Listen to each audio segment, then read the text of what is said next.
everybody, this is Skeptic Sage again.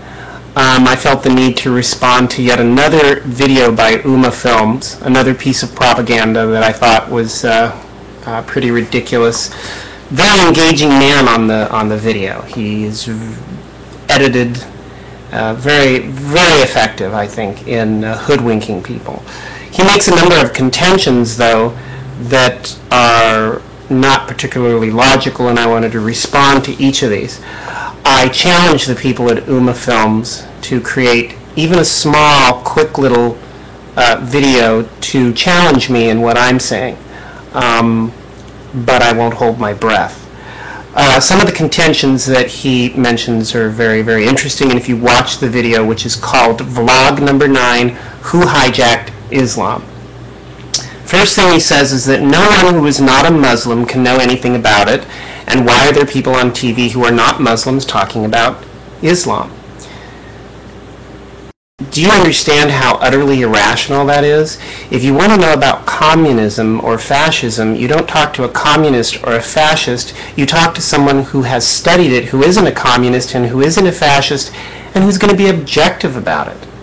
And you listen to lots of different people, and you read lots of different sources, and you look at whether the source is somebody who's studied the religion and studying it from the outside rather than from the inside. People who are on the inside of any religion or any philosophy tend to be incredibly biased because they've made a leap of faith that everything they believe is true.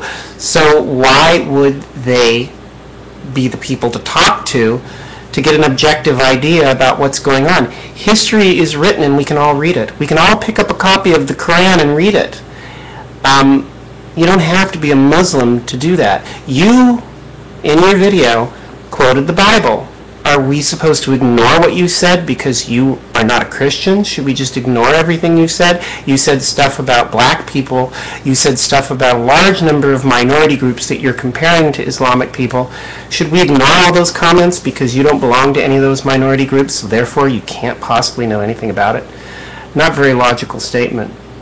You said that these people have little or no knowledge, yet many of the people that you're describing are people who are from religious studies departments and people who used to be Muslims.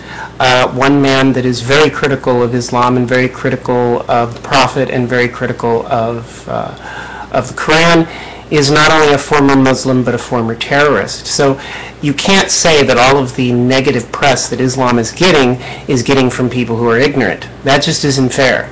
You can't just say, well, they're all ignorant because they all disagree with me. You said that there's no nationalism in Islam.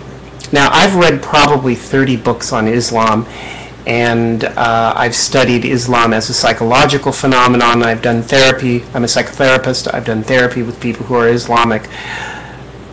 That is the most bizarre comment, because one of the things that distinguishes Islam, that every book I've ever heard of written by Islamic people themselves, is that they don't believe in a separation of church and state, that the caliphate was not just the emperor of the empire, the Islamic Empire, he was also like the Pope of Islam.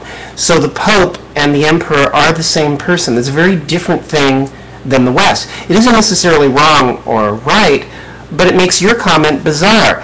Not only is Islam nationalistic, it's defined by the fact that it is nationalistic. It is as much a political philosophy as a religion because it has a thing called Sharia law. There is no such thing as Christian law, if you think about it. Even Israelis who have Israeli law in their Bible have a completely different set of laws in their legalistic situation in their country, and have lived that way for hundreds of years, whereas the Islamic history is that Sharia law holds sway, that the judges and the holy people, the theologians, were the same people. That's something that every book, everything I've ever seen on Islam specifically goes out of its way to state. So it is bizarre for you to say that Islam has nothing to do with nationalism when it's defined by it. Where are you getting this from? Anyone who criticizes Islam is a hater, you said. Well, come on now.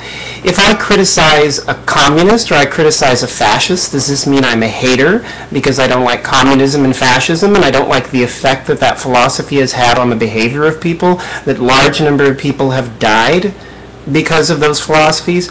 Large numbers of people have died because of the Christian philosophy, the Jewish philosophy, and the Islamic philosophy. Those are just facts of history. You can't call someone a hater just because they make valid criticisms of you. In fact, calling someone a hater just because they criticize you is in fact kind of hateful in and of itself. Talk about, quote unquote, taking a peaceful religion and trying to associate it with violence. Are you kidding me? The people who are associating Islam with violence are Muslims. It's Muslims who are out in the world doing violent things, and they go out of their way to tell us that the reason they're doing the violence is because they believe they are compelled to do so by the Quran and by their religion. So what are you talking about that people on television in the United States are supposedly trying somehow to take something peaceful and turn it into something violent? You Muslims are doing that all on your own. You don't need us to help you do that. And, you know, if Islam is peaceful and Islam is not violent, you could have spent your video explaining to us why this violence is happening, and you could have spent your time explaining that. But you don't feel the need to do so. You act like a pagan oracle, just spouting things as if they were true. You can't just take the word peaceful and associate it with the word Islam and then claim that Islam is peaceful any more than you can take the word violent and put it next to Islam and then claim that that makes Islam violent. First, you criticize people for putting the word violent next to Islam and somehow making a logical argument that that makes Islam violent. And then you turn around and you say that Islam is peaceful and you give absolutely no evidence for that. It's very ironic that you are making the same logical error that you are accusing someone else of. You talked about stereotypes are being created. Don't you think that the stereotypes we have of Islamic people are created by the news and are created by the behavior of Islamic people themselves? It isn't just that there are a few people committing acts of terror, it's that large numbers of Muslims refuse to denounce them. And that very few people have in fact denounced them who are Muslims. Very few. If Christians were doing the same sort of thing, the airwaves would be filled with Christians falling all over themselves to talk about how Christianity isn't about that. We don't see that.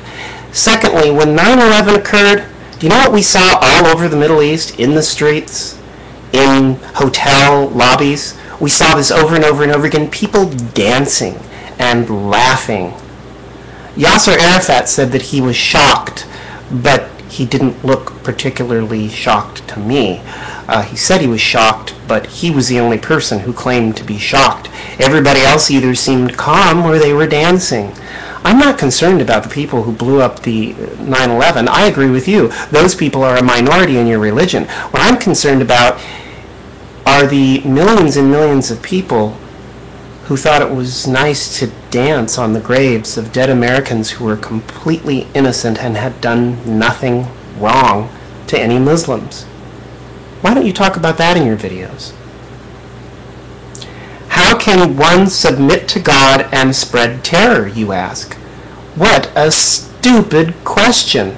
People who have faith in a religion have been spreading terror for centuries. Religion is associated with terror.